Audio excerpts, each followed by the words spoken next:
You're watching Fox Sports, home to Major League Baseball, the Big Ten Championship, NASCAR, the UEFA Champions League Final, the UFC, and the NFL. The world's biggest events are on Fox Sports. We are Fox Sports! We ended with so much excitement last year. But folks, you ain't seen nothing yet. Man, this is an event. This is a huge night. Now's when you got to turn it up a notch. But she's going to be a wild one. We're going to see some sparks fly. We're going to go racing. We're going to crank it up for you.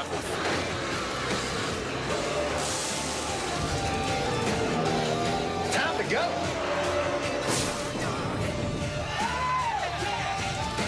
But when that green flag comes out, it is on. Boogity, boogity, boogity. Let's go racing, boys.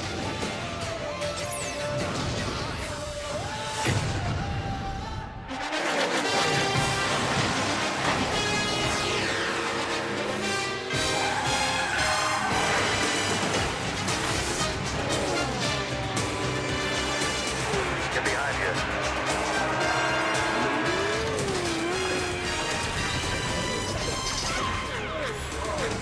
After 5 generations of stock cars made to look good and go fast, now the 6th generation has arrived.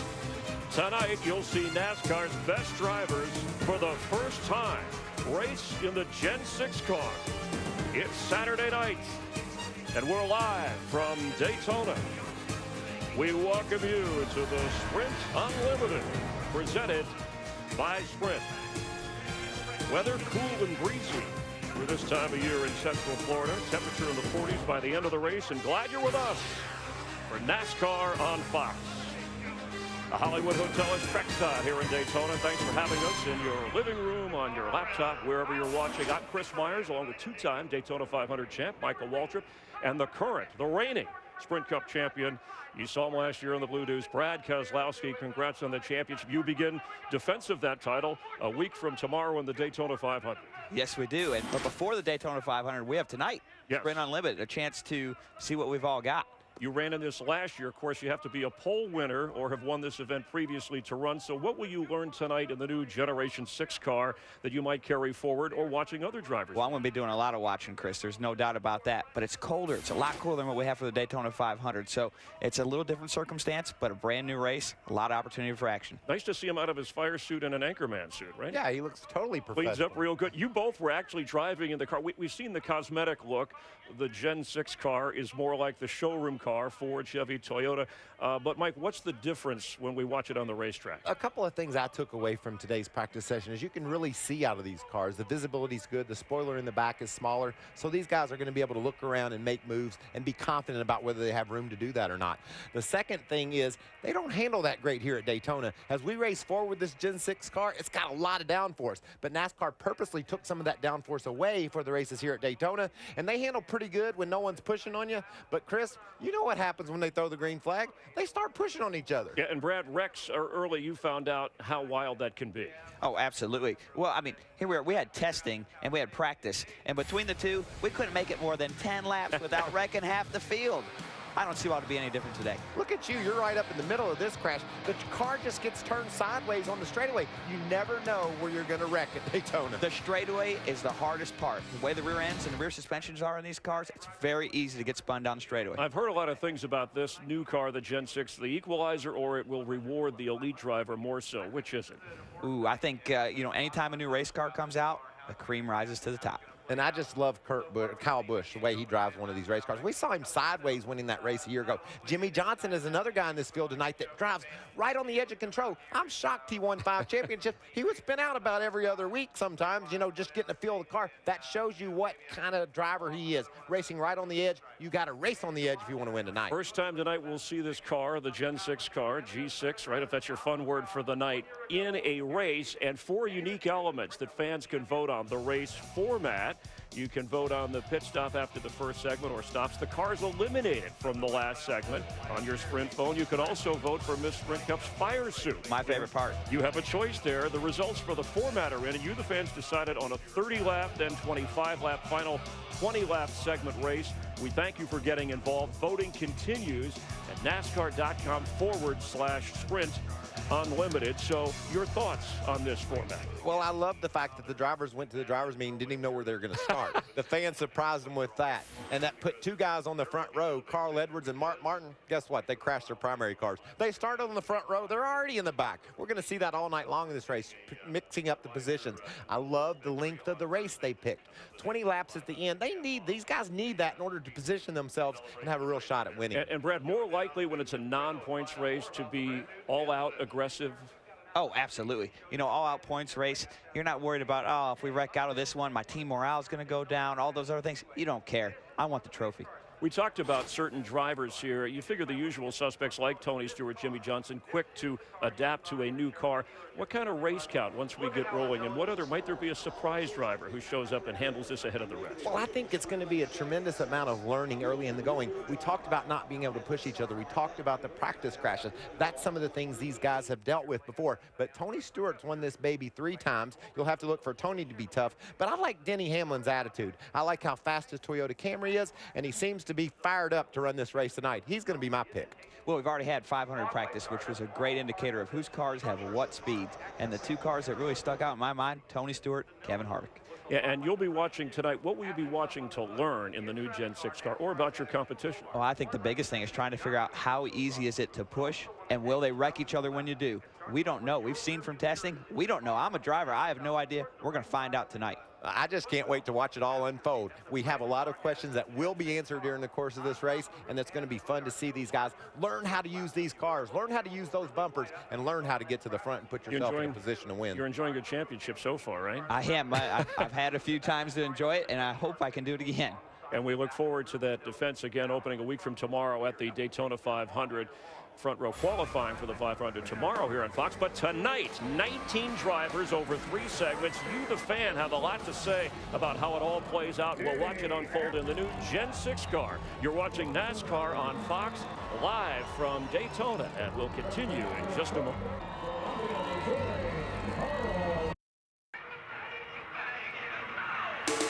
The Sprint Unlimited live from Daytona International Speedway. We're glad you're with us for NASCAR on Fox, the start of the 2013 season. Dale Earnhardt Jr. going against Martin Truex tonight. There's Jeff Gordon. Kevin Harvick has won this event twice before. And his latest family edition, Keelan. There's a Generation Y driver for the Gen 6 car. Let's head down trackside here in Daytona. Ladies and gentlemen, at this time, please rise and remove your hats as the Daytona Beach Police Department Honor Guard present our nation's colors. Please remain standing as Sonny Gallman from the Central Baptist Church in Daytona Beach offers our invocation. Loving God, we are so grateful for this day. We know that you have made it, and so we're glad to stop in it and give you thanks. We ask that you would be with those who are part of this evening's race. Be with the drivers and with their crew, keep them safe and free from injury. We ask that you'd be with those who stand for freedom and justice around the world. Pray that you would allow them to return home as soon as possible. We ask all these things in your name. Amen. Here to perform our national anthem, please welcome Daytona Beach native Melissa Tenbrook. Oh, say, can you see by the dawn's early light what so proudly we hailed at the twilight's last gleaming, whose broad stripes and bright stars through the perilous fight o'er the ramparts we watched were so gallantly streaming, and the rockets regular, the bombs bursting in air, gave proof through the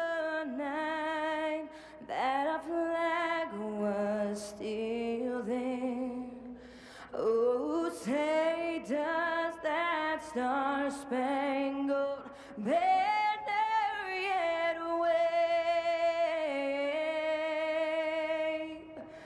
o'er the land of the free and the home of the brave. Let's hear it for Melissa Tinbrook and her performance of our national anthem. The 35th such event, the Sprint Unlimited, but the first race with the Generation 6 cars. We'll tell you about setting the Twitter universe on fire in a moment. Last year at Daytona, you remember the crash. There was fire and rain. There was a delay, and the tweet heard round the world from Brad Keselowski, who wound up being the champ. And we welcome you back live at our Hollywood Hotel trackside in Daytona with Brad Keselowski, and your Twitter account leaped through the at more than 100,000. Yes, over 200,000 thanks to Fox. I can't believe how many people were watching the tailgas and thought, I should see what this guy has to say. You wound up being the champion. They supported you, and already he's getting tweets about why he's not in the race. Both Clint Boyer and yourself finishing 1-2 in the championship points race last year. You had to win a pole again or have won this race previously to be in the Sprint Unlimited event tonight. You're on MW55 on Twitter, and of course, you guys will be tweeting during the race. You're going to stay with us and get some analysis and points of view. Yeah, and you talked about Clint Boyer not being in this race. He's already tweeted and said, man, I know why I want to win a pole in 2013. You got to win a pole to race tonight, and these guys want to be racing, right, Brad? Oh, I want to be in this race in the worst way. There's so much to learn, so much to do. I'm a racer. I want to race. There is no part of me that doesn't want to be here. But at the end of the day, this isn't T-ball. This is professional motorsports. We didn't earn it. We don't get to play. And you'll take something from this and use it as we go forward. We'll watch that closely because certainly the new car, the Gen 6 car that we're all excited to see race for the first time, lighter and faster. You're not sure what's going to happen tonight. I don't know how you can be sure. There's so many variables out there right now, Chris. I mean, this car is different in the pack. It's different with the way it wears the tires. It's different with how it's going to use gas. I mean, it's different across the board. But there's one thing that's the same, and that's the drivers. And they're fast and they're crazy. And they're the best drivers in the world. We told you about the unique fan involvement with the Sprint Unlimited. Jeff Hammond, always involved when he's near a track or at a track, and he's here tonight. Jeff, where exactly are you, Jeff Hammond? Well, man, it's up here in the grandstands with the fans, Chris. I mean, let's face it, this is a fans race, and we're ready to vote, right? Everybody's ready to vote. I got my Sprint phone out here. I'm ready to help kind of like, maybe influence what's going to happen here in these next couple of segments. I'm having a great time. It's trying to get this racing started because, hey, stock car racing is now back at Daytona, and we're excited to be right here and ready to go on Fox. And it's great that you get to listen in to the driver communication, although we all know the rules that drivers can't communicate with each other while they're racing, which always makes it interesting here. So Brad's going to stay with Michael and I throughout the race to watch with you and give some analysis and tweet as well. Kyle Busch, by the way, the Las Vegas favorite for tonight's race, the defending champ of this event. The Sprint Unlimited on the air here on NASCAR on Fox. And now, for the most famous words in motorsports, please welcome your Grand Marshal for the Sprint Unlimited, Sprint fan Charles Young. Drivers, start your engines!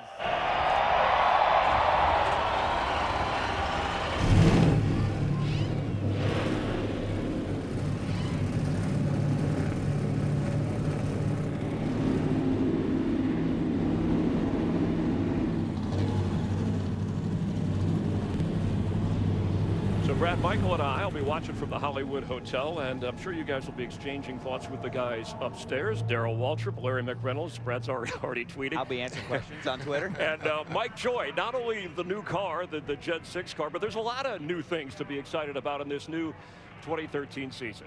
Absolutely, Chris. Tonight, a lot of new rules and new procedures. We're excited about being here, but we're just a little worrisome because there is so much unknown about how this car will race. Buddy Baker won the first running of this race, Dale Earnhardt the second.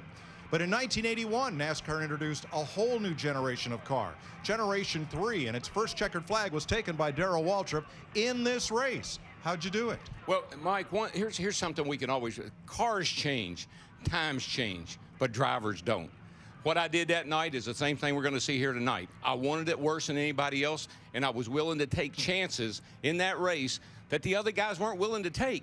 I passed Benny Parsons coming to the checkered flag on the apron to win that race. A bold move, but it got me a checkered flag. That's what it's going to take tonight. A bold move, that'll get you a checkered flag.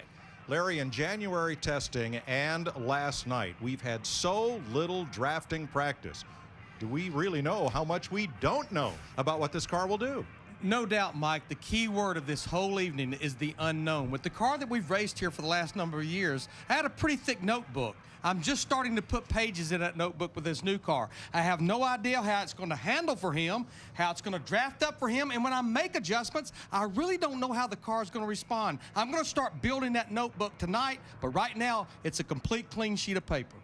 So we're ready to race into the great unknown tonight live on Fox in an event that began as the Busch Clash, became the Bud Shootout, and is now the Sprint Unlimited.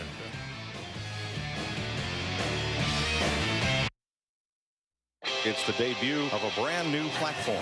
There's so much excitement about these new Gen 6 race cars. This is Generation 6. And now, beginning this weekend, the 6th generation of speed as we work our way toward the Daytona 500.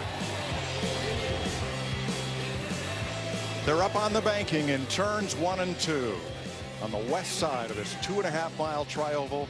Here's the starting lineup the fans chose for the Sprint Unlimited. Carl Edwards won the pole, first one of the year last year at Daytona, so he gets the pole. Mark Martin, second pole winner, outside.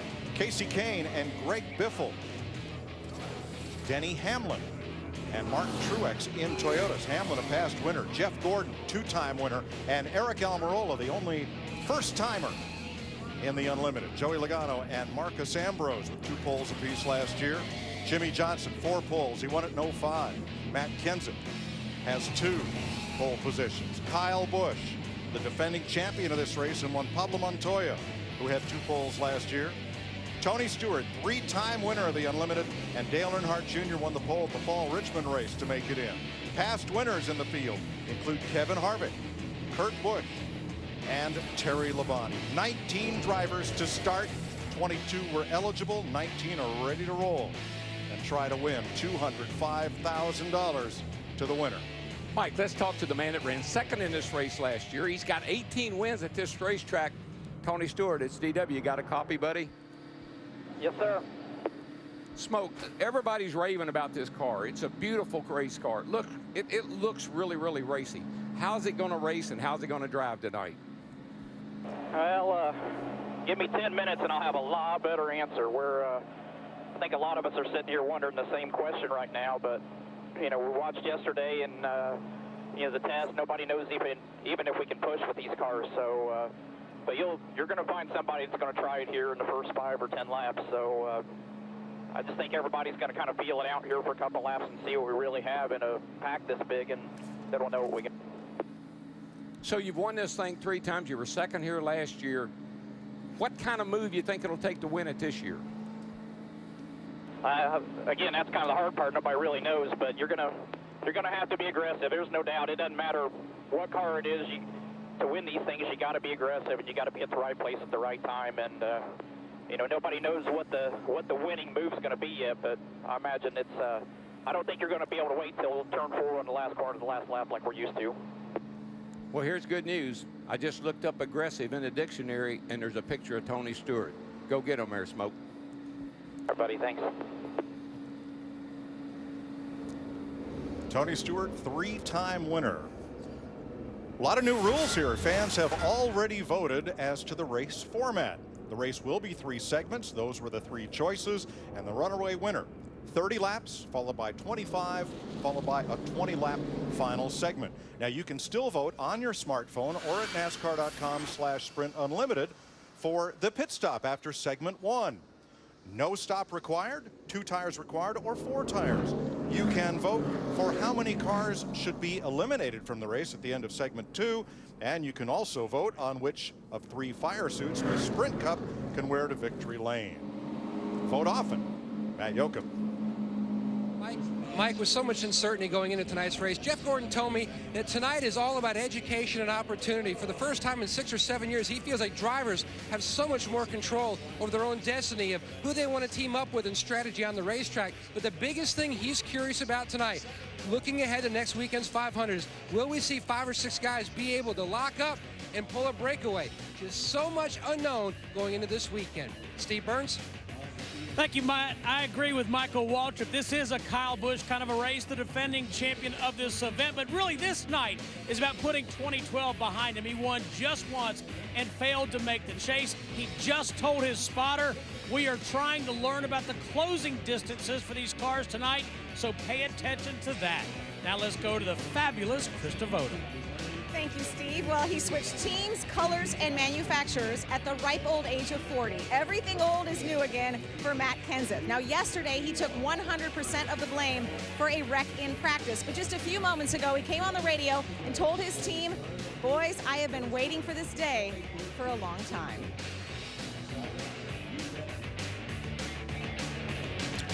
So, Mike, let me ask you a question. What do you call a test that you have to get, you got to cram, and you got to get it done, and you got to figure out, and you're going to take that test right now tonight? What do you call that? Well, I'd call this midterm exams, the final exam being next Sunday's Daytona 500. I'd call it a crash course. Ooh. It is chilly here in Daytona Beach. Right now it's 51 degrees. Overnight it is expected to drop into the 30s. Partly cloudy skies, and once again 3 segments, 30 laps, 25 laps, and 20 laps. Fuel window 40 to 44 laps. That will play into race strategy. We understand that Dale Earnhardt Jr. told his crew about his car, hope you ain't real attached to this thing. I like that. Yeah, baby. You saw the 3 drivers that'll go to the rear, and that's because of the practice crash last night, just 9 laps into the session. And that pretty much ended any big pack drafting for the Sprint Unlimited cars. Hey, Darrell, I've never heard drivers talking like they are tonight. They're getting ready to dive off into turn 1, going side by side at 200 miles an hour. No idea what they're going to have. How are these guys going to survive these first few laps? Michael, what they've got to do is they've got to quickly unlearn what they've been doing here the last couple of years. They've got to realize they cannot do that pushing thing, that bump drafting, and getting up on somebody and shoving them all the way around this racetrack. They've got to wipe that out of their mind, and they've got to slowly, they got to creep up on this thing, which is kind of odd to say about a race car, but they got to creep up on this drafting thing tonight before they wreck everybody in the field. We'll remind you tonight's telecast is available in Spanish on Fox Deportes. Leading the field is the street version of the new Chevy SS introduced to the public today. And that is the car that Chevrolet is racing in the Sprint Cup Series this year, along with the new Ford Fusion and the Toyota Camry.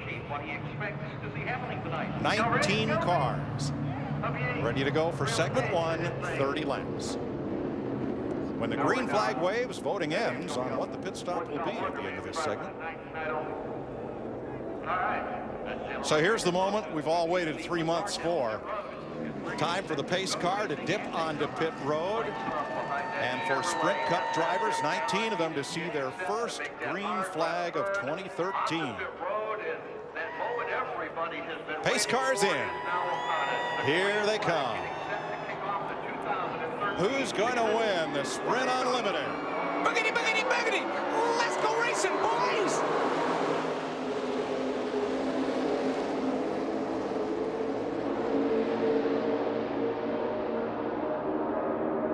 Looked like Hamlin on the inside, pushing Kane down toward turn number 1. 2 by 2. It's a Noah's Ark of cars off the corner. It looked like Martin Truex Jr. in that 56. He's pushing Greg Biffle in the 16. Got a great run down the back straightaway. They know they can push pretty well going in a straight line. They got to get off each other in the corners. I don't think I'd want to try that going through the turn, but they may.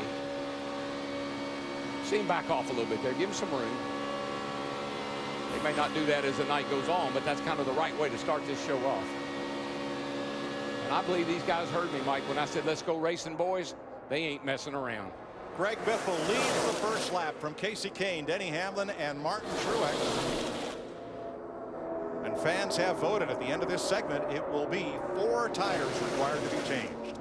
And you're looking at Greg Biffle. What did he run third here in the Daytona 500 last year? Pushed his teammate Matt Kenseth most of the race, but ended up third, getting passed by Dale Jr. on the last lap. Ford, Chevy, Toyota, 1, 2, 3, and here comes Truex on the outside with Eric Almirola in the 43. This is something I'll be anxious to watch, because if you go back to last year, even when the outside line would get lined up, they just couldn't clear that inside line, even with a long line of cars. And they do it for just a second, but it's like they just can't get there. Yeah, and Larry, again, I think that's the unknown. I mean, these guys are not sure where to go with these cars or what these cars are really capable of in this kind of situation. The last time we saw this, we wrecked a lot of cars on the back straightaway. Well, the outside line pulled up even with Truex on point, but could not complete the pass. Look at Earnhardt, way up high, 5th in line on the outside in the 88. Yeah, but you saw Biffle there in the 16 car. He didn't have any help. Casey Kane in the 5 is not up on his back bumper, and he just couldn't hold those guys on the outside off. Up into the banking from the gyro cam, which stays vertical as the track tilts 31 degrees. It's just part of what a driver has to deal with. The banking, the car up in the banking, it makes it hard to see. You're getting forced down in the seat, a lot of G forces. That is a great shot.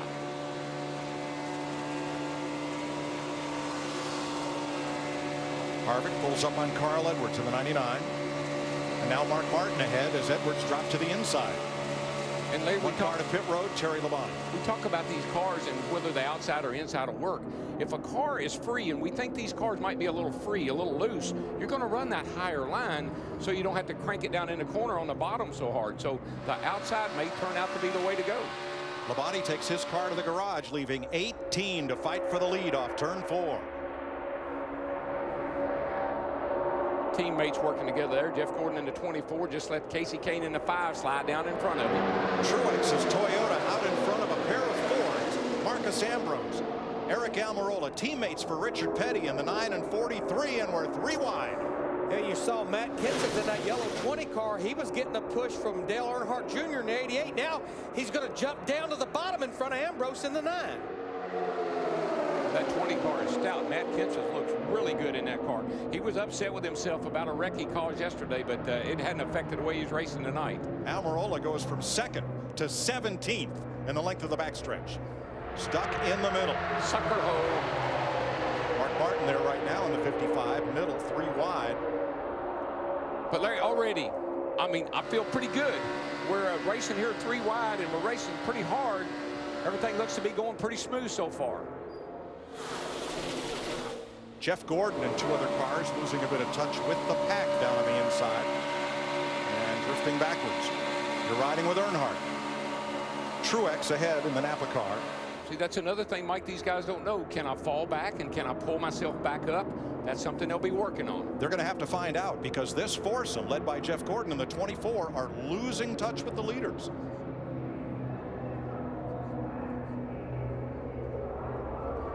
Mark Martin still stuck in the middle, this time at the back of the pack, and sparks flew from his number 55, as you'll see here from Harvick's on board. That looks like the splitter might be dragging just a little bit, Larry, and the car's just running the nose a little too close to the track and sparking. Here comes Earnhardt up the outside, 3 wide once again. And then he takes it and slices right to the bottom in 4th place. It's like you can definitely make a move on the high side, but the minute you can get down to the bottom, definitely think that's the way to go. Matt Kenseth is the leader. Krista's in his pit. Mike, and not just is Matt Kenseth working with a new team, a new crew chief in Jason Ratcliffe, but also a new spotter in Chris Osborne. Chris telling Matt, don't get too far out there. We need these guys to stay with us. Kenseth, Ambrose, and Biffle. A Toyota leading 2 Fords as we complete 7 laps. The Sprint Unlimited. We're just getting started.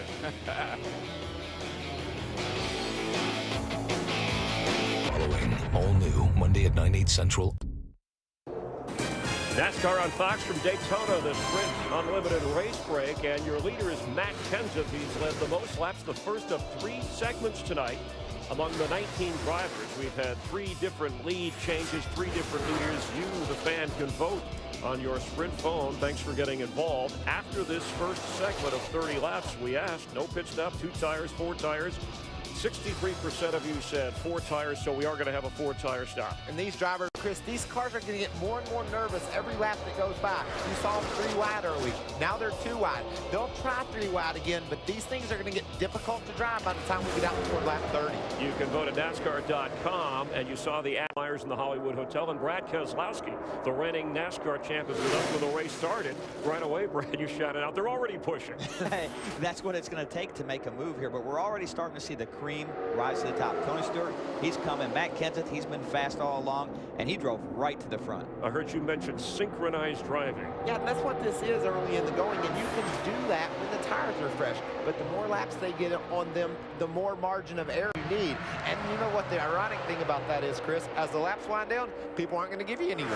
We'll have a lot more to say after that first segment. Let's go back upstairs, join again Darrell, Larry, and Mike.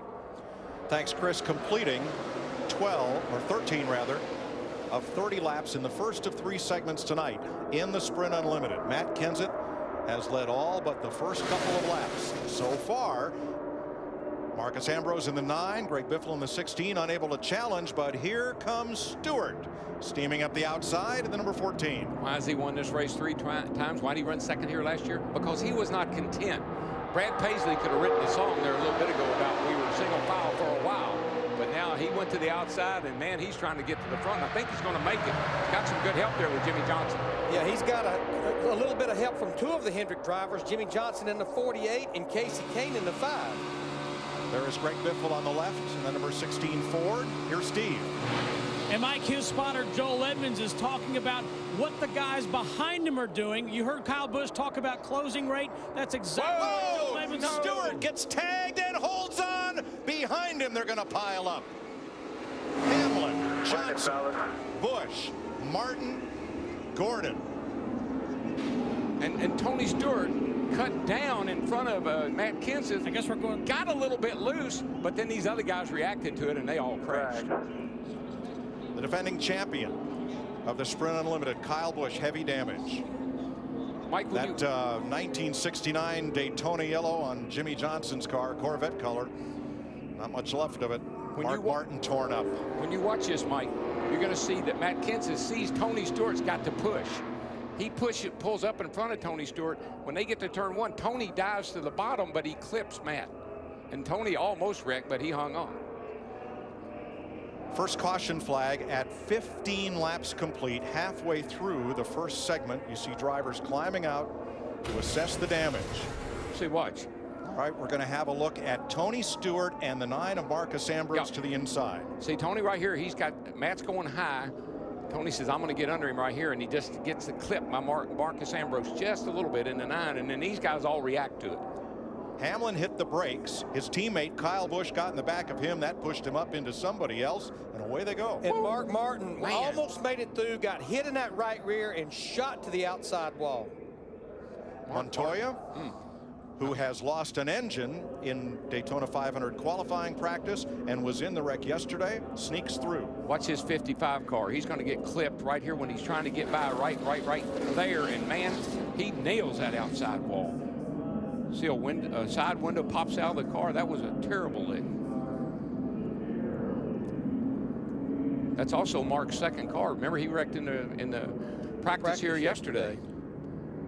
There's a great shot of it, Darrell. He just came down and just clipped enough that it turned him sideways. But he was able to hang on. Yeah, he was able to save it. But these other guys, they had to check up a little bit. Marcus went up the hill a tad in front of Jimmy Johnson, and here it was on from there. 29, Harvick, again for the second time in 2 days, sneaks through unscathed. Yeah, the C's open for him.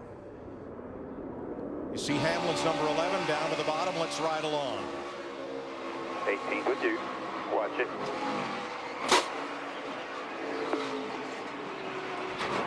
Hold the brake there. Hold the brake. Hold the brake. Let it roll down right there.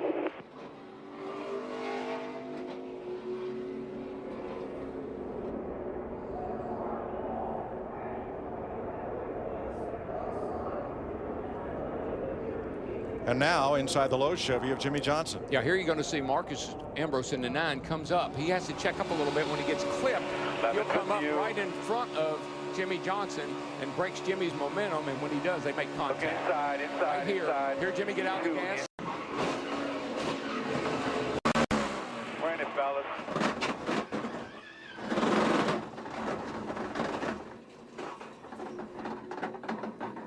Johnson hit from behind by Hamlin, who had been tagged by Kyle Busch. Yeah, as things accordioned up. Matt. And quick conversation between Tony Stewart and spotter, referee, a veteran spotter. This was some.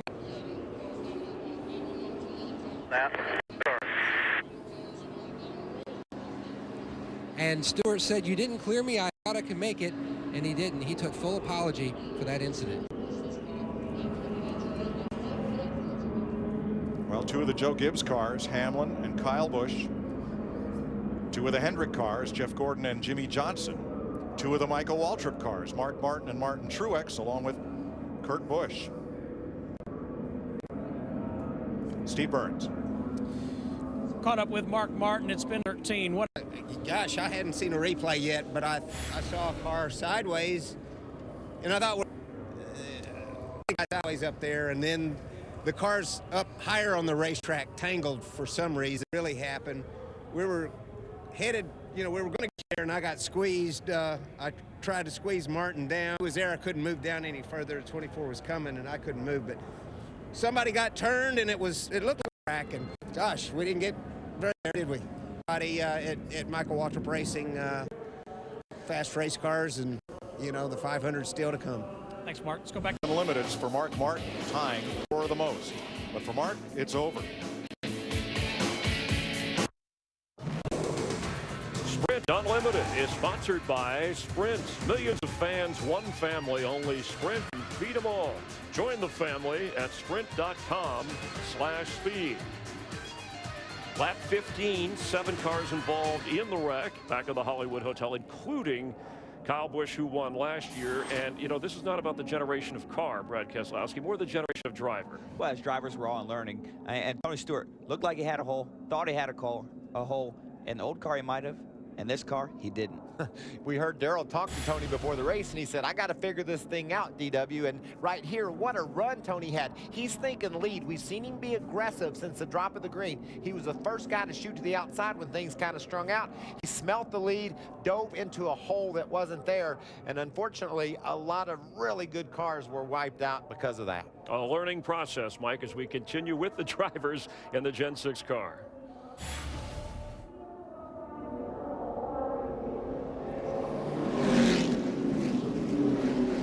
Yes, Chris, 7 cars involved, not including Stewart and Ambrose at the front of the field, whose initial contact triggered that pileup. Top 5 drivers stayed out, but we had some drivers that hit pit road, like Dale Earnhardt Jr., Eric Almirola, Kevin Harvick, Casey Kane, drivers that were not involved in that crash. Magic number 15. We've not gone 15 laps in any of these practice sessions or tonight without having something happen.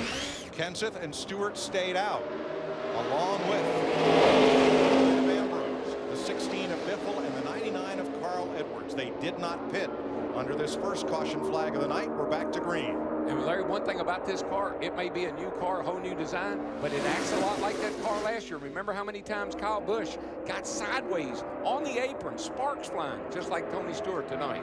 Well, we saw Greg Biffle down here at the test. He was basically 90 degrees and drove out of it. Yeah, what happened down there was Marcus Ambrose had to run up the hill in front of Jimmy Johnson. And when he did, everybody accorded behind him.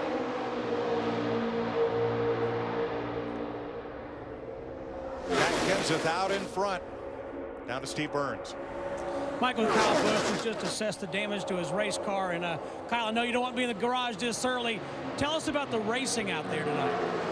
It wasn't bad. I mean, we really hadn't gotten going yet. I think we crashed about lap 15 or so, but just really unfortunate. I mean, we wish we could have been around a lot longer to learn some more things and see what can transpire later in the race. But I don't know what happened. I saw one car sideways on the bottom. I think it was a 14, and then the 11 and 48 got together or something, and we just got sandwiched in the fence. So all these M&M's guys, everybody on this whole JGR team, they work too hard to get crashed out like this. But not enough pieces to go around to put this thing back in action. Plus, it's hurt on every single corner, so it's I don't think it'll see the light of day again for a while.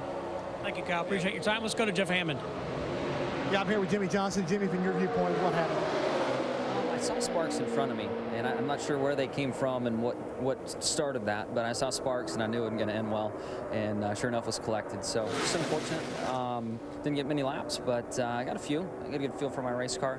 I feel very good about our race car. I think the 14 and I were working the outside and really charging our way to the front. So I'm encouraged for our 500 car. I got some ideas for the setup. I'm just bummed out that I'm not out there racing right now. Glad you're okay. Oh, yeah. Thank you. I just got to tell you, I don't believe we're done wrecking yet. These guys are, I mean, these cars are moving around a whole lot, especially when they get 2 and 3 wide. They just seem to be buffing off of each other. And now what Biffle, a move. Look at Biffle dropping to the bottom as he got a run on the number 20 of Kenseth. And Biffle to the lead, but not for long, as Kevin Harvick in that red and white Chevy on the outside gives Matt Kenseth the boost back to the front. Yeah, that 20 car is pretty darn strong. I mean, he's the guy right now. He's got the fastest car, looks to me like. But Darrell, it's almost like he's driving out the back window as much as he is the windshield, just trying to see which line is moving behind him. Remember, he has a new spotter. Matter of fact, we had an accident here yesterday. He kind of blamed it on the spotter that he didn't clear him. So he's working with a new guy. They may not have their communication down real well yet. Look at the run that Joey Logano got in that 22 car on the bottom, and he really didn't have anyone behind him pushing him. Drove right up there on the bottom going into 3. That is Brad Keselowski's new teammate in that Penske Racing. Joe Benzel Ford, Logano. Jeff Hammond. Here with Jeff Gordon right now, and Jeff, pretty wild night, pretty short night. Yeah, that was way too short. I mean, half the battle and goal for this race is to learn something for next weekend's duel and the 500. And I mean, the cars definitely, as far back as I was, they become a handful a couple laps before that. But handling wasn't an issue. We had good handling. You need a little more speed, so we'll work on that. But I can't tell if guys are just getting out of control or if they're getting hit or what's going on. But, several guys start shuffling back to the back. And right there, I saw somebody get loose on the inside. And then the outside lane somehow was affected by it. And it was a domino by the time he got back to me, and we were in it. Appreciate it. Yeah, thank you. Thanks, Jeff. We just had the first breakaway of the night. Matt Kenseth and Kevin Harvick pulled away from the field by 3 or 4 car lengths coming out of turn 2. And the field caught them all back up by the time they exited turn 4. Yeah, it does look like that these cars really can get a run. When you get in the right position, just like we saw with Tony Stewart, we saw with Greg Biffle, you see Tony jumping out of line right there. You can get a real run with these things. And Casey Kane in that 5, the minute Tony went to the bottom in the 14, Casey was right with him. Remember, no driver-to-driver communication allowed. That was outlawed 1 year ago. Darrell, we've had 4 or 5 drivers throughout this race log laps over 200 miles per hour average. 5 laps to go in this first segment. Back to Jeff Hammond. Thanks, Mike. Yeah, I'm down here with Denny Hamlin, one of the victims of that crash. From your viewpoint, could you see what went on?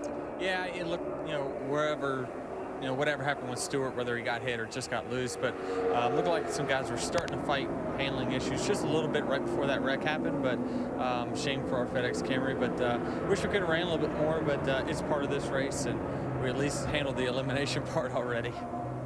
Appreciate your time. Hamlin's number 11 ended up in the fence. Coming off turn 4 to complete 26 laps. 1 caution flag early, 7 cars involved. Look who's coming back to the front, Larry.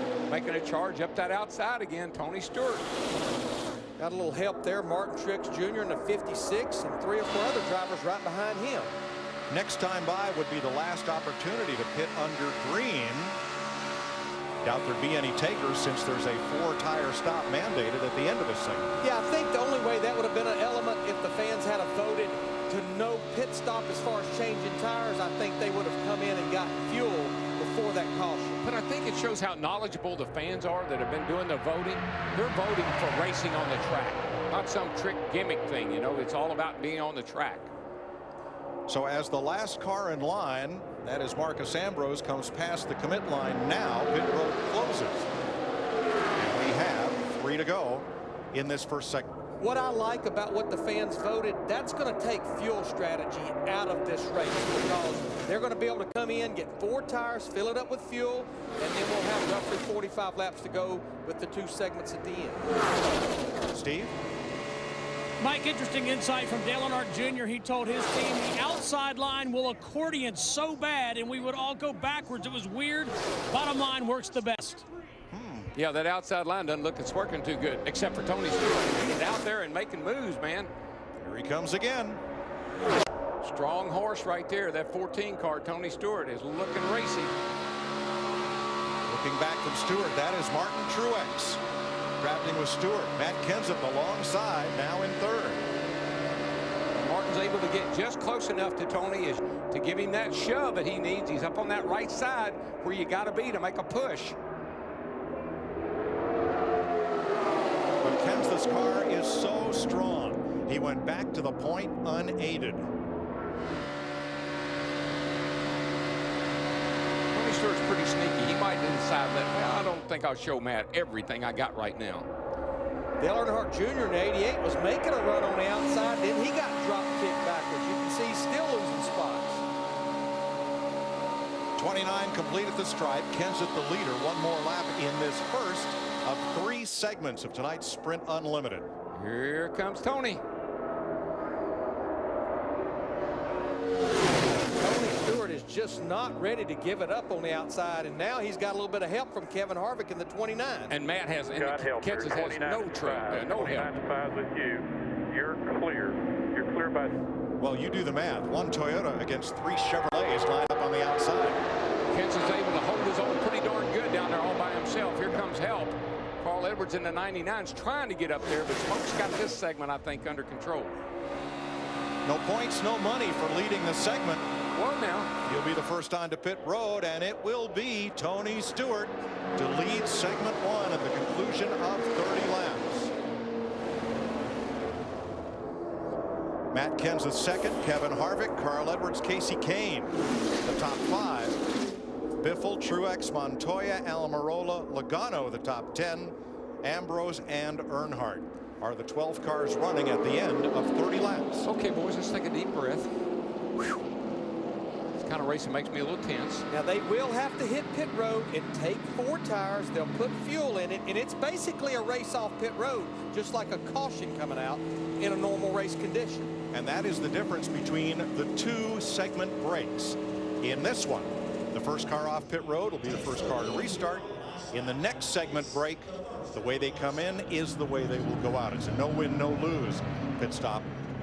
But Mike, that comes later. Tony Stewart, Dale Earnhardt was a master at these short sprint races like this because he was so aggressive. Tony Stewart runs a lot of 30-lap features in his sprint car and in his midgets. I think that really pays off. The urgency to get to the lead and win this thing in a very short race sometimes compliments these guys like Tony Stewart, I think. Pit road closed this time around as the pace car will pick up the field down at turn 1. It's like a little Saturday night short track race somewhere for Tony. Last year's winner of this race, Kyle Busch, got himself in similar trouble to what happened to Stewart earlier. He came back from a brush with the apron and a slides and sparks, not once but twice, to win it last year. And the old car was beaten up pretty well, and he was able to pass Tony coming to the start-finish line. Now, since there was no qualifying, the pit stalls were assigned to the drivers. I actually like where Tony Stewart's pitting, which is well down toward the exit of pit road. And this is just the start of the Sprint Cup portion of Speed Weeks at Daytona. Tomorrow on Fox, Daytona 500 pole qualifying. 1 p.m. Eastern Time, Danica Patrick was fastest in today's practice. Can she become the 11th different pole winner in a row for the Great American Race? Tune into Fox tomorrow to find out.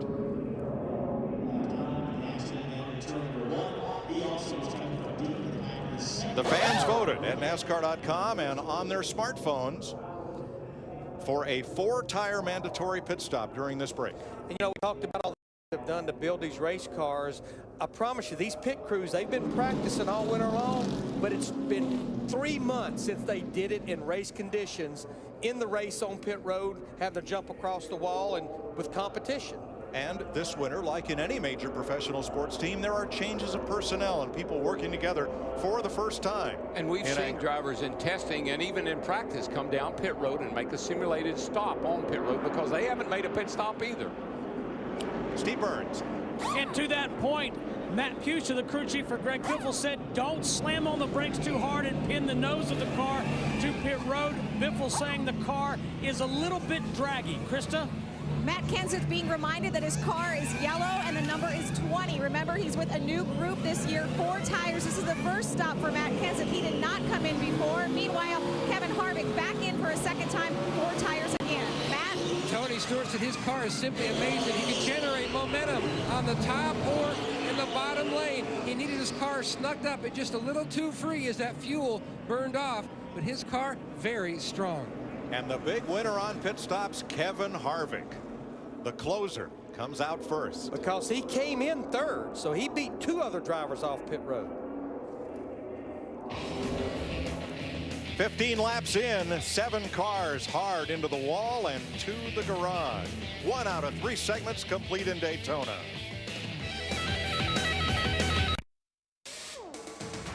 Sprint Unlimited is sponsored by Budweiser. Great times are waiting. Grab some buds.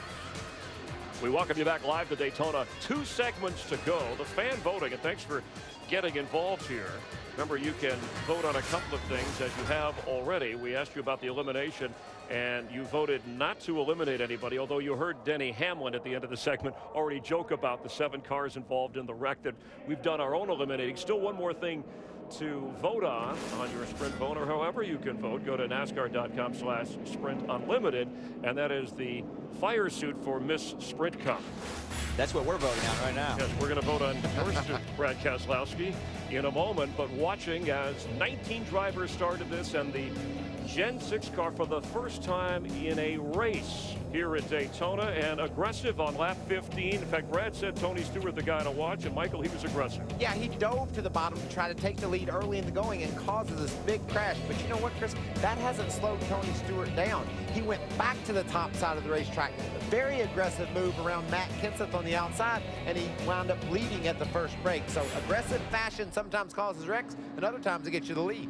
Well, you know, Michael, that's why Tony Stewart's so good at this style of racing. It's right in his wheelhouse. Darrell, you nailed it when you said sprint car racing, short races, got to get up there, got to get to the lead right away, and Tony's doing it. And that's usually what wins these races if you don't get caught up in the wreck. Yeah, 25 laps and then 20 laps in the final segment. But remember, in the last 5 of these races, the leader with 5 laps to go has not been the winner. And these guys have been able to make those moves. I'm liking what I'm seeing with this car. Not a lot of pushing, Darrell, guys up top, but you've seen them make runs and really abrupt moves to the inside or the outside. So that bodes well for how this thing's going to wind down. Well, Michael, look at the front of the pack. It's all type AA personalities. Darrell, you said you got to be aggressive. They're all right there. You got to want it. And I can tell you right now, I talked to Tony when the race was starting. I could tell it was something in his voice that told me he was going to get the job done tonight. He wants to win this race. Yeah, it looks like if you're going to win it, you're going to have to beat him or Matt Kenseth. But I like what I see with Kevin Harvick and Casey Kane, and they had great pit stops when they came to pit road that time.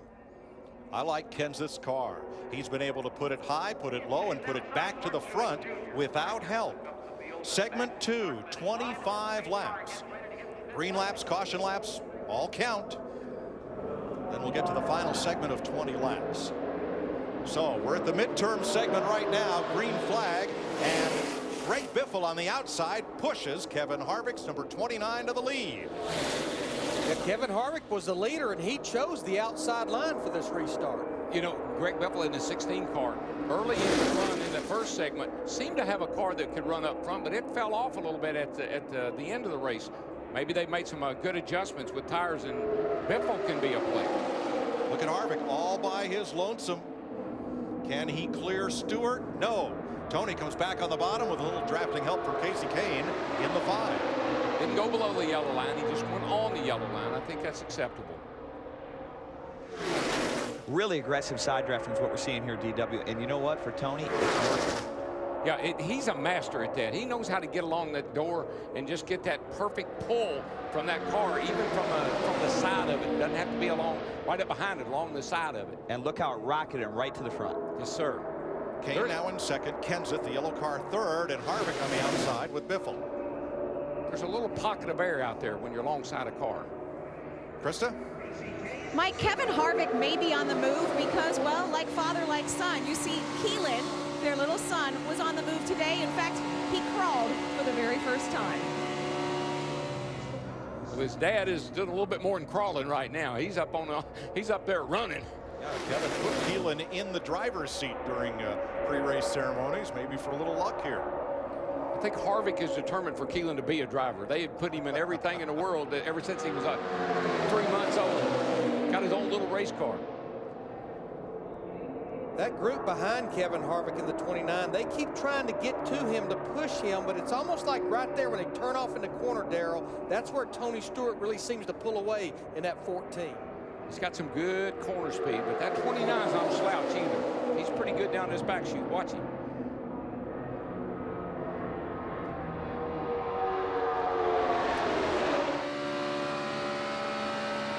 Catch and release. That's what Casey Kane is doing to that back bumper of Tony Stewart's 14, pushing him down the back straightaway, releasing when they get to the corner. Tony said it feels like the car in front of you has a big spring on it. Sometime you'll get up there and it'll spring the car in the front forward, and sometime it'll spring your car back. Tony Stewart's a smart guy when it comes to drafting at Daytona. He's won 18 races here.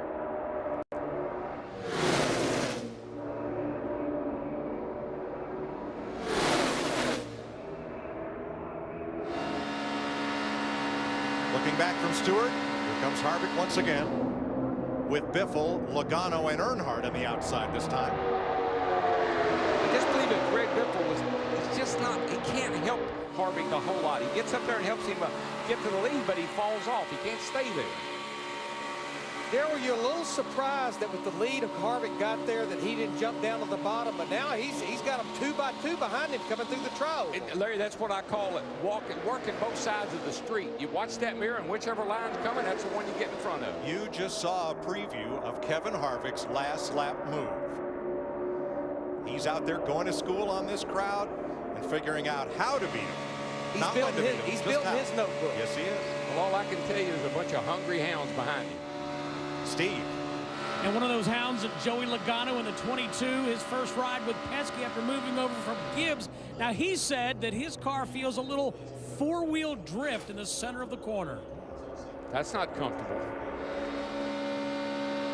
Matt? Continuing to learn down in the 14 pit. Now, before that caution and that pit stop, Tony Stewart had learned something working with Martin Truex Jr. about how close he wanted Martin to be to his car. Steve Addington moments ago walked down and talked to the 5 team, and Kenny Francis told them to tell Casey Kane exactly how close they needed that 5 so they could get optimum speed. 35 laps complete in all, 5 complete in the middle segment of 25 laps. Kevin Harvick with a Chevrolet out in front of Greg Biffle's Ford and Joey Logano's Ford. Sprint Unlimited is sponsored by Chevy Silverado, the one you depend on, the one that lasts. By Geico, 15 minutes could save you 15% or more on car insurance. And by Taco Bell, sometimes you gotta live Moss. NASCAR on Fox Live from Daytona, where Kevin Harvick, former Daytona 500 winner, is your leader. Tony Stewart, who had led, dropped back to 10th. Mike Joyce is trying to work his way back up through the field. He's doing that, Chris. He's back up to 9th after falling to 10th. And now side by side with Carl Edwards for 8th place. Out in front comes Harvick off turn number 4. 8 Sprint Unlimited starts, 2 victories. 2009 and 10, 6 top 10 finishes in this race. We've got a new generation of race cars and a new generation of camera for you to enjoy. This is our Fox Gen 6 cam, suspended on catenary over the entire length of the tri-oval area and beyond here at Daytona. I wish you would look the run that Tony Stewart got down in turns 1 and 2. I mean, he closed the gap from where he was down there. Clear low. right to the front. What'd you see there, Mikey? You know, he dropped all the way to the back, and then he just raced all the way to the front. I love the way these cars are racing. You know why? They run up top. They're in a line. They're just maybe trying to log some laps, some of the guys are thinking. Tony Stewart, Truex there. We've seen others dive to the bottom and said, I'm not going to log any laps. I'm going to race you boys. And these cars are very racy. Yeah, that's one thing you cannot do in this kind of an event. You cannot log laps. You better have the pedal to the metal when the green flag drops, and don't take anything. You just got to go. And that light blue car on the inside, fourth back, Casey Kane, drifted back about 5 car lengths behind the entire pack, caught them all back up, started passing cars again. Yeah, actually Stewart, Kenseth in the 20, and Kane, all 3 of those drivers went almost all the way to the back of the pack, and now here they are working their way back up through there. I've just seen this so many times here with guys like Tony Stewart, really smart, savvy drafters. They just play around a little bit. They go to the back, see how long it takes them to get back to the front and what line they got to get in to do it. Harvick holds a 1-car length lead at 42 laps. This segment would end at lap 55. See, Tony Stewart now has a little posse, and they're coming up there, and they're going to take over the lead.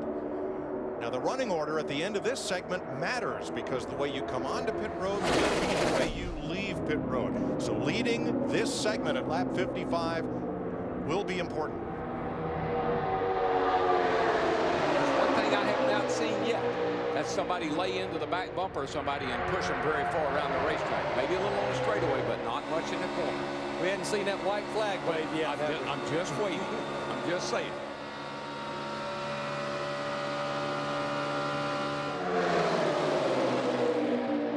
That 14 car is pretty stout, boys.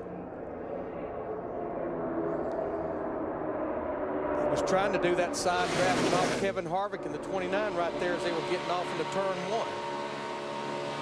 Well, that's a dozen right there, and the hot light is on. Brad? You look at the side draft that Tony's doing, it's working very well. That's part of how he's gotten all the way to the front. The key thing is, though, to beat the side draft, you pot up, and that's what they're doing right now. Tony's going to go backwards right here. Brad, I never knew about side drafting. Dale Earnhardt taught most of us about side drafting. We would see him do it. We didn't know what he was doing and how he was doing it. And people would say, well, it's because he could see the air. I don't think anybody can see the air, but Dale had a way of feeling the air, and he could feel that air coming off the side of a car, and he figured out he could pull up beside a guy, slow him down, and get a slingshot by him. 45 complete next time by. 10 laps to the end of segment 2. Harvick back to the front, ahead of Greg Biffle and Joey Logano. Yeah, a little bit of bump drafting on a Saturday night.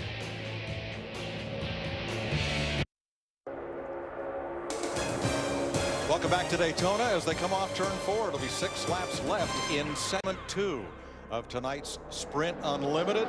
These cars are so sensitive to the air. We'll show you what happened when Joey Logano's number 22, the yellow car, gets a little free. Dale Earnhardt Jr. has to come down the racetrack. That takes the air off the nose of Tony Stewart's 14, and Stewart comes right up into Earnhardt.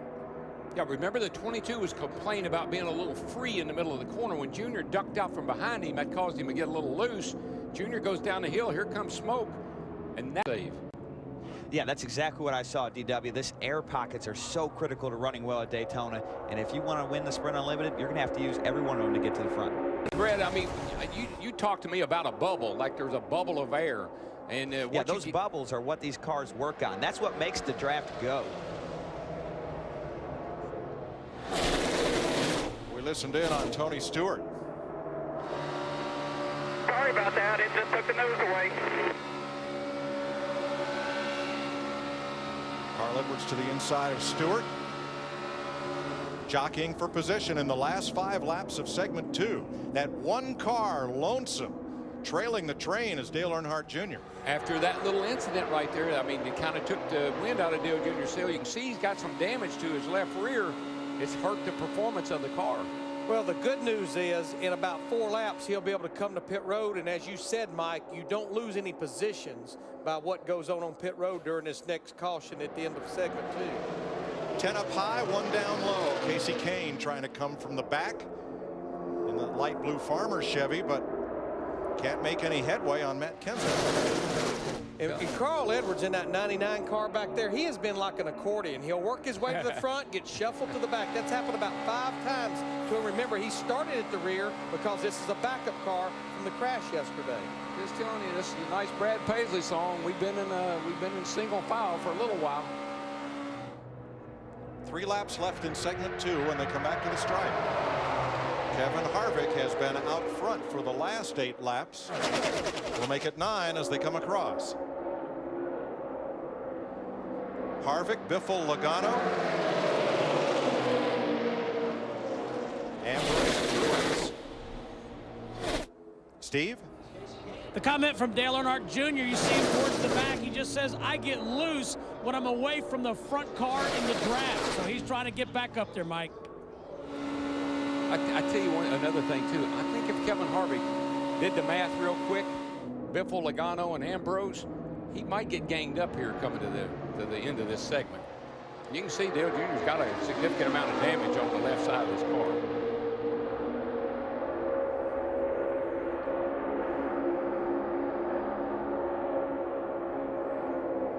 Laps left in segment 2. And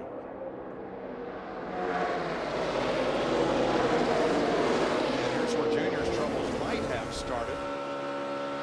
You're on board Tony Stewart.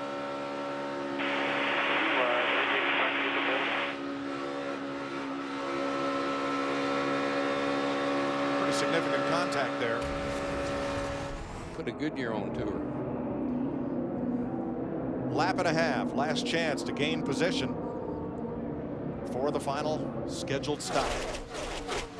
Daryl, I think you may be right, because you talked about Logano and Ambrose, second, third, and fourth, all Ford drivers. They may very well try something here, if nothing else, just to try to learn for the end of this race.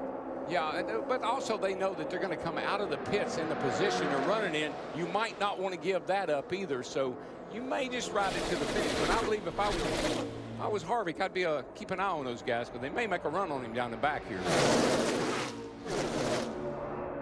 Last lap of segment 2. Harvick in command. Truex to the bottom. Gets a little help from Stewart. Needs some help. Got some pretty good help right there. Will be scored at the line. Truex alongside Ambrose.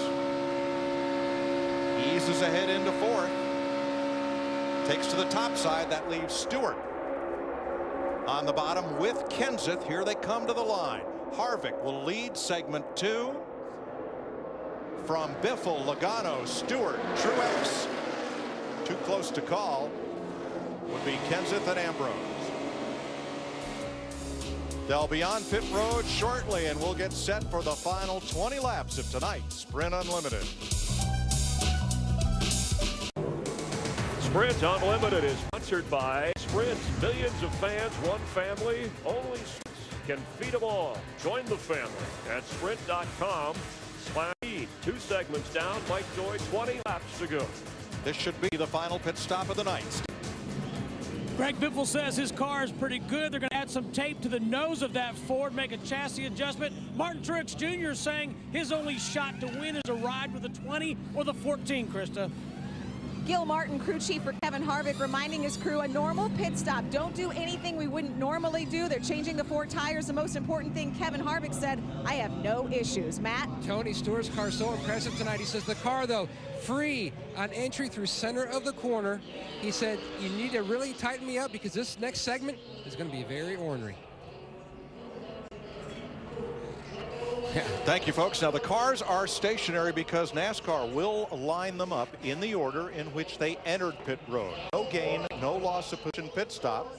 Everybody taking a little extra time before we run the final 20 laps on Saturday in Daytona Beach.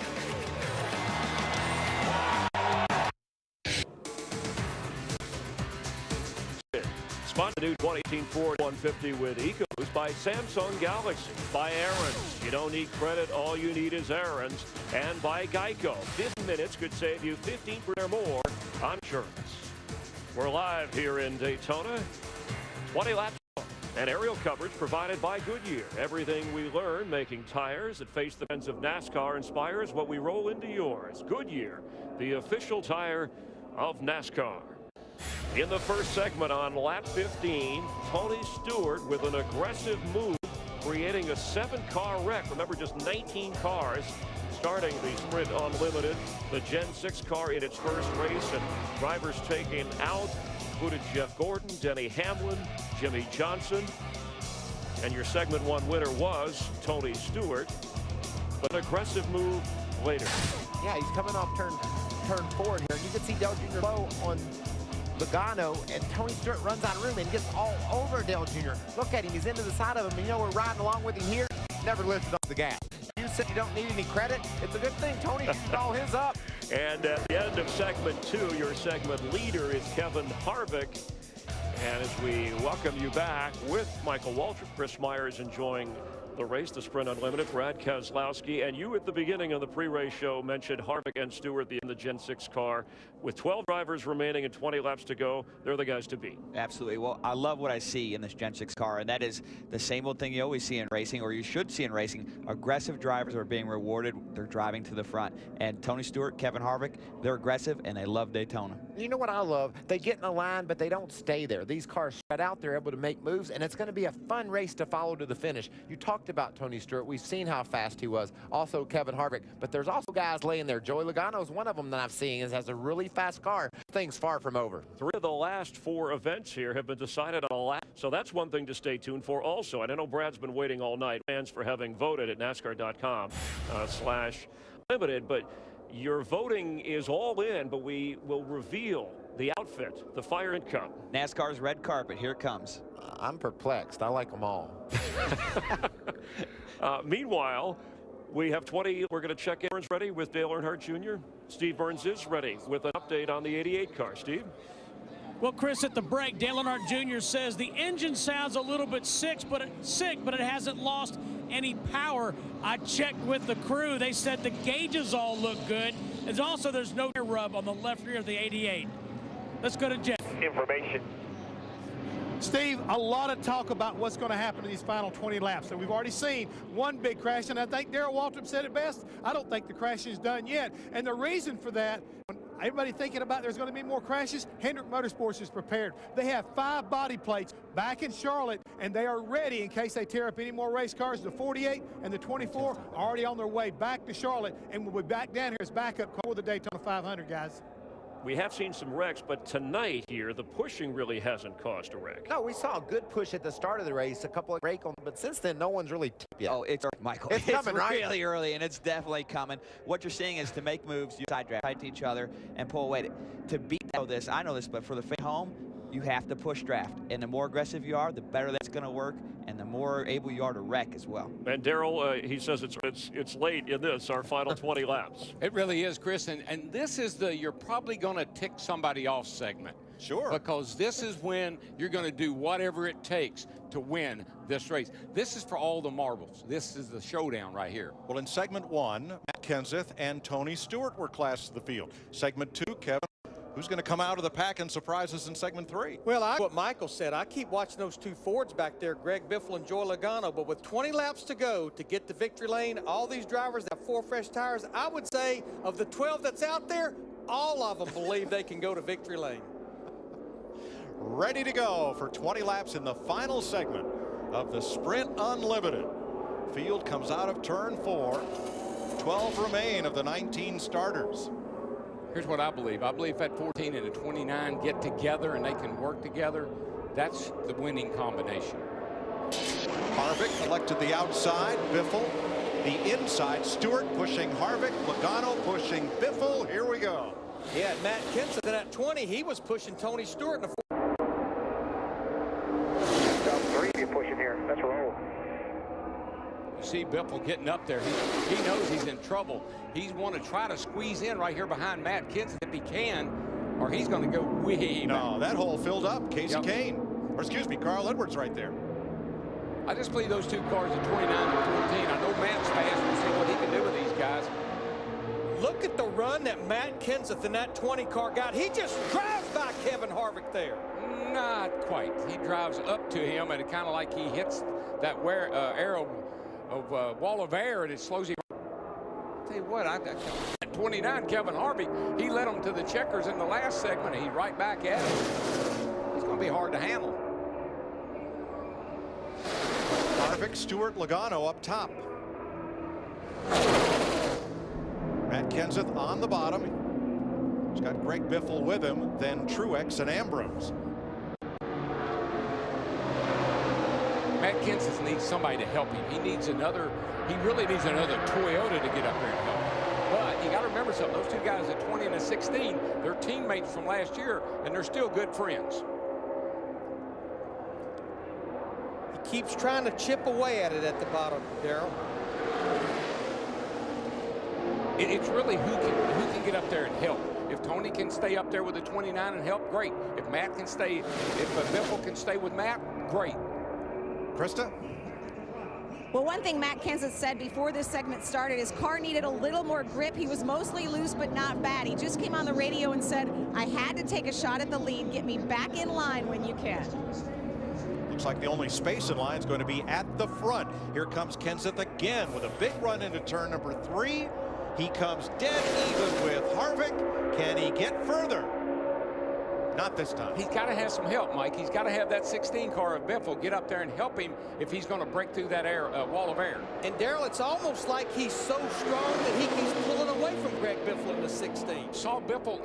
Biffle doesn't have a bad race car. He's got a pretty decent car, but he can't quite keep up.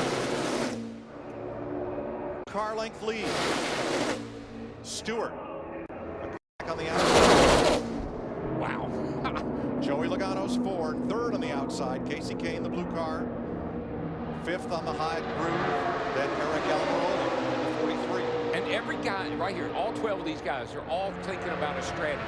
What am I going to have to do in order to get to the lead and win this race? Coming around to complete 59 of 75 laps. Time for the first 2013 NASCAR on Fox. Crank 'em up.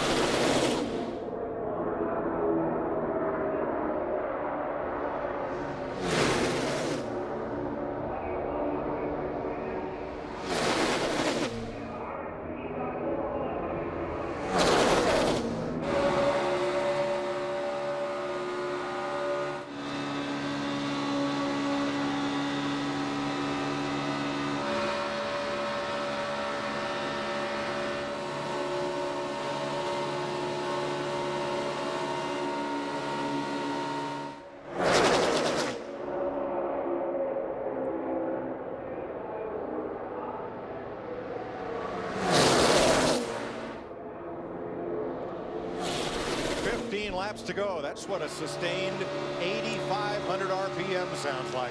A guy tweeted me and said, look, my wife's out of town, a bunch of guys in the basement watching the race. Can you crank it up for us?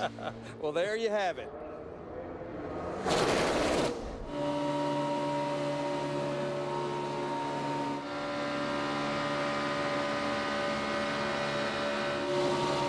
$15 laps to go to decide the Sprint Unlimited and the first checkered flag for the Sprint Cup Series in 2013. You're watching NASCAR on Fox. Sprint Unlimited is sponsored by Sprint. Millions of fans, one family, only Sprint can feed them all. Join the family at sprint.com/speed. With Michael Waltrip, Brad Keselowski, Chris Myers, Kevin Harvick led the most laps, followed by Matt Kenseth. And right now, things are heating up even more. Man, I love this camera, Chris. It makes me feel like I'm a race car driver right now. This is so cool. My heart's beating so fast. Watch this thing lean into the corner. This is what it feels like to be battling side by side at Daytona. How about that? The graphic goes with it. Brad, you're in the car usually. Kind of fun watching this from the TV booth here. It's a lot more fun. I'll tell you what, this pack, Chris, is full of more energy than an 8-year-old on Halloween. And you know what happens at the end of a night on Halloween? The kid crashes. Yeah, that's right, from a sugar crash. And these are pushing hard. And Chris, think about it. We've had a couple of crashes this week in Daytona with no sense of urgency. Things are just starting to boil, and I believe they're going to boil over. These guys can't race this hard and make it all the way to the checkers. Darrell, Larry, Mike. 10 laps to go. Now, Matt Kenseth did lead a lap. He got to the front on the inside, led 1 lap from Kevin Harvick. Joey Logano came down track in a big move that jostled things up and sent Harvick back to the front once again. And look, you've got 3 of the most aggressive drivers in the sport right now leading this thing. Kevin Harvick, Tony Stewart, and Greg Biffle. They are wheelmen. You have Mr. Restrictor Plate in the 20 car that knew he had, talking about urgency, he knew he needed to get up there and get to the lead because what he was afraid was going to happen is exactly what happened. He's got shuffled back in the pack. At Carl Edwards, he has pushed Eric Almirola. We're riding with Carl Edwards, Eric Almirola in the 43. They pushed themselves up to the top 5, running 4th and 5th now. Here comes Kenseth by himself on the inside. The thing that Kenseth is having to deal with, Mike, is his car is so fast, a lot of guys can't keep up with him to help him. 9 laps to go in the Sprint Unlimited. We'll take a final break and be back for the finish. 7 laps to go in Daytona. Kevin Harvick head of the train with Tony Stewart right behind him, and Matt Kenseth trying on the inside. And his number 20 may be the best car here, but no one can hang with Kenseth to work with him and get him back to the front. The bump drafting picks up once again. Is it of frustration or of trying to get to the front? Trying to get to the front, baby, whatever it takes. Krista on the leader. There's a huge trust relationship at these tracks between driver and spotter. Longtime spotter for Kevin Harvick, Billy O'Day, is reminding his driver, telling him where everyone else is on the track, especially that number 20 of Matt Kenseth. But Billy O'Day also telling Kevin Harvick, you're in the catbird seat. The top line is the place to be. And Billy O'Day has helped Kevin Harvick through a couple of wrecks over these last 2 days. One just earlier in this race and then one yesterday. Well, I don't know if Matt can get back up there or not, but if he has a car that when he goes down in the corner, he can pass 3 or 4 cars, but he's so fast in some places on the track, he can't get any help. And there is Kenseth, that yellow car, sitting in 8th and riding for a few laps here as we come down to 5 to go. It's a 10-car draft. Marcus Ambrose in 11th has lost the draft, as has Montoya in 12th. 10 drivers to fight it out for the Sprint Unlimited crown and just over $200,000. Well, if you're the first couple of guys, 2 or 3 guys there, you're hoping everybody minds their manners right here, stays in line, and comes to the white before you have to do anything. And Darrell, watching Tony Stewart there running in 2nd, remember what he told you under the pace laps. He said, I don't think you can wait to turn 4 like we've done the last few years here. I think the element of surprise, I think that's what you would expect. Maybe wait till the white flag, wait till turn 4. But I think maybe the element of surprise might pay off. What do you think, Mikey? I just love the athleticism that these guys are showing right now. They're driving race cars with the physical demands that poses at over 200 miles an hour. And they're thinking, Darrell, every second of the way, how do I position myself? Where do I put this car in order to have a chance to win a race? That is athleticism, physically doing something and mentally thinking every second about how to win. I love this right now. How about Eric Almirola in 4th place in Richard Petty's number 43? Tomorrow morning, he, Casey Kane, Jimmy Johnson, and Rick Allen will compete in a half marathon here in Daytona Beach. And our Michael Watt. Mikey's going to run it too. And Burns and I are going to run the .1. Kenseth again, this time with Truex. How far to the front can he go? Well, we know Martin Truex Jr. in that 56 has been a pretty good pusher throughout this race from the very drop of the green flag. I think that's the only way Kenseth's got a chance. He's got to have a Toyota to help him because he just hasn't been able to get any help from any of the other guys. He side drafted off Martin Truex, and that 4-car group is losing touch with the 6 leaders. Yeah, it's too late, I think. I don't believe he's got to, even though he's fast, he can't get up there now. Well, and remember, Matt Kenseth, he lost his 2 teammates in that early wreck on lap 15, Denny Hamlin and Kyle Busch, so I'm sure he feels like he's out there on an island by himself. So it's a 6-car shuffle coming off turn number 4. 2 laps to go. Harvick, Stewart, Biffle, Almirola, Carl Edwards, Joey Logano. A lot of Fords there, Larry, is lined up between those 2 Chevrolets. Yeah, what do you think? 2 Chevys at the front, 4 Fords lined up behind. And Carl Edwards has lost the right side window on his car. He's being posted to come to pit road. Okay. How many laps we got to go? 2. Yeah, I don't think, you know, they're for where he's running, but I don't see him coming to pit road. Nah, you're not going to come to pit road. Not in this race. Off turn 4 and facing the white flag. Here we go. If whatever you got, we're going to find out right now. Logano to the bottom. Will he have help? Here comes Kenseth. That could be a real potent couple right there. Those two get together. Those are two. Tony Stewart and Kevin Harvick better look out. Harvick stays high and Stewart drops low. Harvick to block. Stewart even lower. And out the outside comes Biffle. He can't get to the front as Harvick goes back to the top lane. Chevy Ford, Chevy Ford. And here we come. Right on you. Half a lane up. For $200,000, Kevin Harvick leads him on turn number 4 with Greg Biffle. Stewart in third, Logano fourth, Kenseth fifth. Kevin Harvick wins the Sprint Unlimited. Yeah, boys, nice job. It's a win in his 9th start in the Unlimited. He ties Tony Stewart and Dale Jarrett for second most in victories, behind Dale Earnhardt 6. And Harvick has won 3 of the last 5. He did some of the best mirror driving you're going to see. When Greg Biffle got that run, I thought he might have something up on that outside, but when Harvick slid right up in front of him, that won him the race. Watch this. Here he comes, and you watch Tony Stewart's going to try to make a move here. He thinks that maybe he can get some help from Logano in the 22.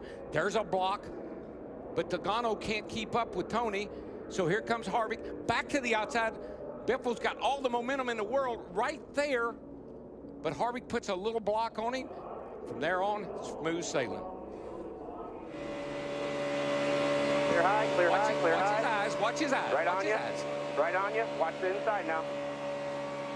Right on you, right on you. Half a lane up.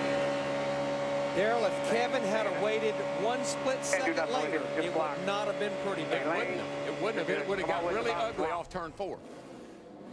Kevin Harvick gives car owner Richard Childress his 8th win in the Sprint Unlimited, and that's the most of all teams that have competed in the 35-year history of this event.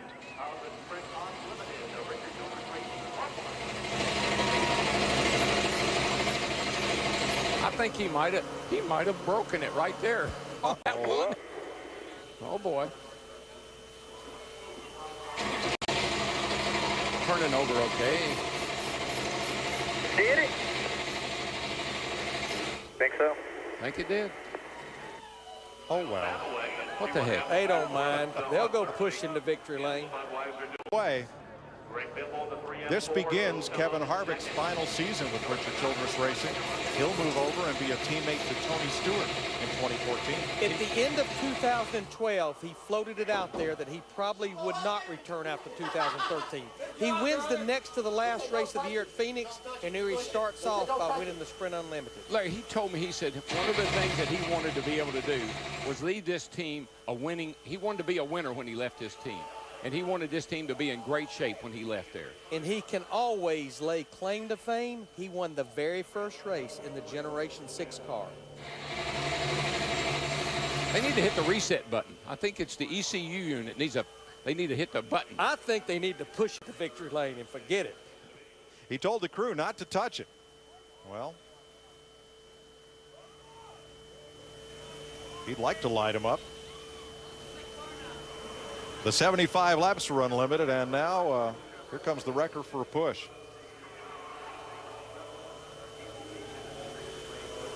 And guess what? I bet it'll be real gentle, too. That's awesome. I broke it. I know. I don't care. I know. I don't care. We don't need any more tonight anyway. That's one for the lame ducks, right? It's just a matter of how many we can get. More to come. That's right. Kevin Harvick and car owner Richard Childress. Well, we said we didn't expect much bump drafting in the Sprint Unlimited, but they will bump draft Kevin Harvick to victory lane. NASCAR on Fox, the Sprint Unlimited. We're live in Daytona. 37-year-old Kevin Harvick in the Gen 6 car celebrating in victory lane, and Matt Yoakum is there. Chris, the night started out with little Keelan sitting in Dad's future winning race car. So much, Kevin, was unknown going into tonight. You knew Stewart was going to make a move. Was it the move that you expected him to try? And what was it like just sitting there waiting? Yeah, well, I was really kind of nervous about the 20 and the 14. I thought their cars were a little bit better than what we had. But I want to thank Sprint and the race fans. This was for everybody sitting in the stands and at home. Budweiser, Ream, Jimmy John, Chevrolet, Bad Boy Buggies, Realtree, everybody that puts this team on the racetrack, and good way to start off Speed Weeks. You know, you talk about this team, and you even said on the radio, what kind of statement does this send to the folks that were uttering the lame duck phrase for this year? Yeah, you know, I think it's just one of those deals where, for us, it's really about winning races. The politics and everything are one thing, but when we get to the racetrack, it's about sitting in this race car and making it as fast to go as it'll go. And those guys, they don't care about anything but winning and wanting to do good. So we owe it to them and everybody at Budweiser. And I guess we just had to take their name off the race to win it. So it was an awesome day for us. Congratulations. Thank you. Win number 3 here in the Sprint Unlimited. Chris? Thanks, Matt. As Kevin Harvick said, going into this year's final with Richard Childress Racing, I want to leave it better than I found it before he moves on, and certainly a lot to accomplish. With Michael Waltrip, Brad Keselowski, our guest analyst. You did good so far, picking Stewart and Harvick at the beginning. Fatherhood, treating Kevin Harvick very well, and the aggressive driving. What did we learn about the Generation 6 car tonight? Well, I think we saw that Kevin Harvick, Tony Stewart, the guys that really drive aggressively are rewarded, and that's, I think, a really key thing. We also saw Greg Biffle made a great move for the lead at the end, but Kevin Harvick drove more aggressive, made it work, and that's what won him the race. I really like being a part of the Fox team. I'm glad he's got a job. I mean, he's pretty good. Wanders up in here, picks the winner the first segment, picks the race winner. But I agree with Brad 100%. The guys that are aggressive made it happen. And one thing I was disappointed at the end was people were trying to figure out what to do. It's a new car. There's new challenges. And so nobody really made a move. The first guy to move was Logano, who dove down from the 4th or 5th spot, got 3rd at the end. And I think maybe if they'd have moved a little bit sooner, and that's what everybody watching, like Brad and even the guys in the race, will say, all right, maybe we got to make that move a little sooner next time. Well, I remember Tony Stewart said it'll be 10 minutes, I'll figure things out, and he did right away with that aggressive driving. As we welcome in the guys from the booth, it should set things up nicely for the Daytona 500 a week from Sunday. Well, Kevin Harvick led 40 of 75 laps, but Matt Kenseth is known for his patience, but tonight he tried everything to get to the front. He just couldn't get any help. No, but I am really, really happy with this race car. There's so many doubts about how this thing was going to race with the little rear spoiler. Was it going to be too loose? Could they run 3 wide? Could they draft? Could they bump? We didn't see a lot of pushing and shoving, but we saw a great race and an exciting finish. And Kevin Harvick, he loves this kind of race. And his old car owner, he's pretty happy about this too, because it makes a statement to the rest of these guys. He may be leaving, but we ain't done yet. Yeah, and he's leaving, but a couple of new faces in new places. How about Joey Logano now over at Penske Racing, Matt Kenseth at Joe Gibbs Racing, getting top 5 finishes. That's a good way to start this new season with their new ride. Kevin Harvick celebrates as we go to Steve Burns. Tony, what happened early in the race when the big wreck broke loose? I got a big run on the 20, and I went to the bottom. I thought I was cleared. The spotter did not clear me, so I went on my own. Thought I had enough of a run to be clear of the 3rd place guy, and I'm pretty sure I clipped whoever was in 3rd. So I made a move for the lead, and probably was a little anxious too early, but it was I was kind of stagnant where I was at, and I was having fun moving forward and felt racy. Thank you. It was a split-second decision by Kevin Harvick, kind of a double block move to hold off Tony Stewart and Greg Biffle. Chevy edges Ford in the Sprint Unlimited. We'll have more from Daytona in a moment.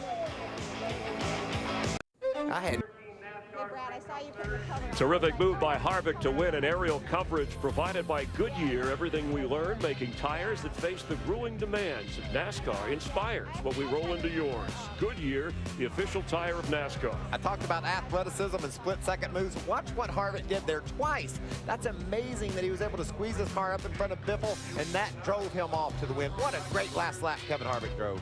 A former Daytona 500 winner, and for the 3rd time in the last 5 years, he has captured this event and the Sprint Unlimited, and we thank you for your voting involvement tonight and the fire suit selected for Miss Sprint Cup. Brad Keselowski, I know you were waiting for that. Are you on board with those, Brad?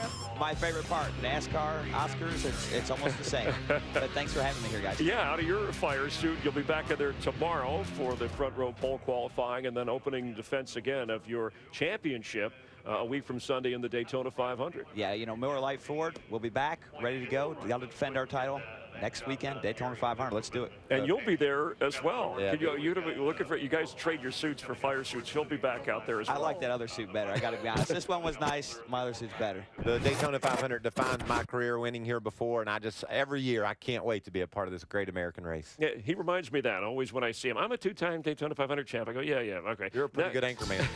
Pretty good. Next on Fox, your late local news and 30 seconds to fame following that later. Pole qualifying, we mentioned it tomorrow right here from Daytona 500, but 1 Eastern, 10 Pacific. You'll see Michael and Brad Keselowski in action. See who's on the pole in the front row for the 55th running of the Great American Race in a week from Sunday at noon Eastern. The Daytona 500, Kevin Harvick a part of that. For Brad, Michael, I'm Chris Myers, our entire Fox crew. Thanks for being here for the Sprint Unlimited. And join us tomorrow and a week from Sunday for NASCAR on Fox. Let me take you there. I feel the night is young.